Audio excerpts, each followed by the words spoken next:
tegemist on järjekindlalt uudishimuliku ja ambitsiooniga inimesega. Ago on alati rahulik.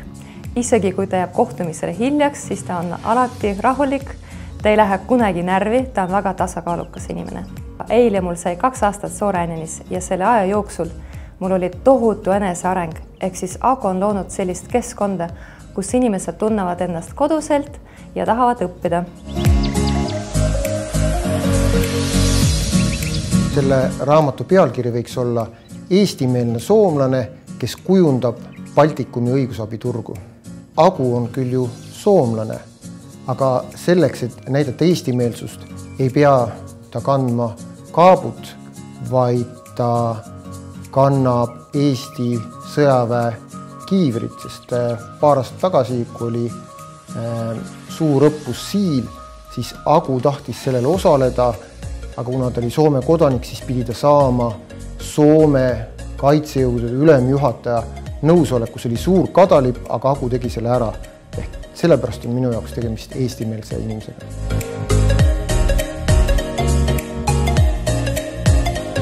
Agu juhtimisstiil ei ole üldse ülevalt alla, ehk siis meie ettevõttes nii partnerid kui ka assistendid on võrdsed. Ja ma olen alati üllatunud, et kui võimsa ettevõtte Agu on teinud ja kui südamlikuks inimeseks ta on jäänud, et ta on uskumatult siiras inimene. Et kui ta käib välismaal, siis ta alati toob midagi magusat, alati kallistab, alati küsib, kuidas läheb, et selline isiklik lähenemine. Ja kui ta näeb, et ma pean midagi rasket tõstma, siis ta alati tuleb appi. Ja kontoris ta tunneb ennast nagu kodus, ta käib sussidega ja joob piparmünditeed. Kriitilistes situatsioonides on Agu, nagu ütleksime, kui Agu on soomlane, siis nagu Jari-Matti Latvala või Esa-Pekka Lappi, kes kasutab nii pidurit kui ka gaasi. Agu on tegelikult järjekindel, aga mitte kangekaelne, paindlik, aga mitte pehmo. See oli mõned aastad tagasi, oli jõulupidude aeg, erinevaid pidusid erinevates kohtades ja Agu Soraineni kolleegid ootasid teda Telliskivi linnakus vabal laval. Ta pidi sinna tulema. Kellaga hakkas saabuma, Agut ei olnud.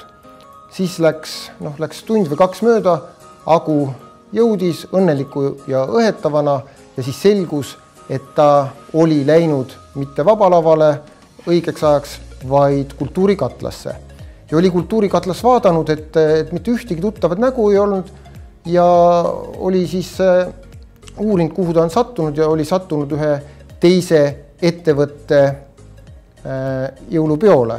Aga ta oli ennast ilusti seal tutvustanud, ta oli ilusti vastu võetud ja tulemuseks oli see, et kui Agu sealt ära tuli, siis ta sai sealt paar väga head ärikontakti.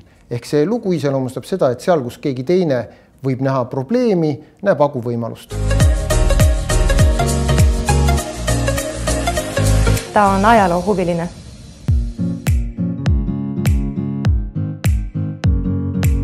Üldiselt arvatakse, et kes Agut ei tunne, et tegemist on soomlaslikult flegmaatilise kuivikjuristiga.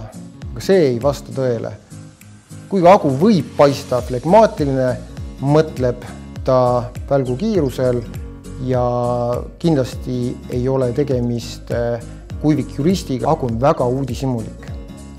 Ma olen ise mõelnud, et kui inimene on juba üle 50 ja ikka meil uudishimulik, siis on ta leidnud väga omapärase tee väärikalt vananemiseks.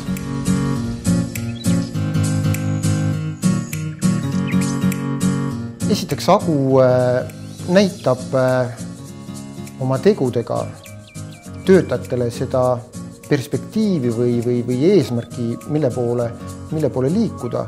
Ja see on tegelikult niivõrd innustav, et kes ei tahaks kuule lennata, kes ei tahaks marsile lennata, sest kõik tahavad olla ju osa mingist suuremast loost. Ja Agu innustab inimesi ka seda kaudu, et ta, kui ma enne ütlesin, tegemist on eestimeelse soomlasega, siis üks küsimus või tingimus siia tööle tulles oli mul see Agule, et Agu, kas ma võin tulevikus, kui ma olen Soraineni advokaat, avaldada arvamust Eestis toimuva kohta, olla ühiskondlikult aktiivne. Jagu ütles sõnad, et mitte ainult Sallar ei või, vaid sa pead, nii nagu iga Eesti Vabariigi kodanik. Ja need 10 aastat, mis ma olen siin büroos töötanud, on kinnitanud, et Agu on seda oma lubadust pidanud. Kallis Agu, vaatamata sellele, kuidas see konkurss lõpeb, sinu suur Soraineni perekond alati toetab sind. Sa oledki juba meie jaoks parim juht ja me väga armastame sind.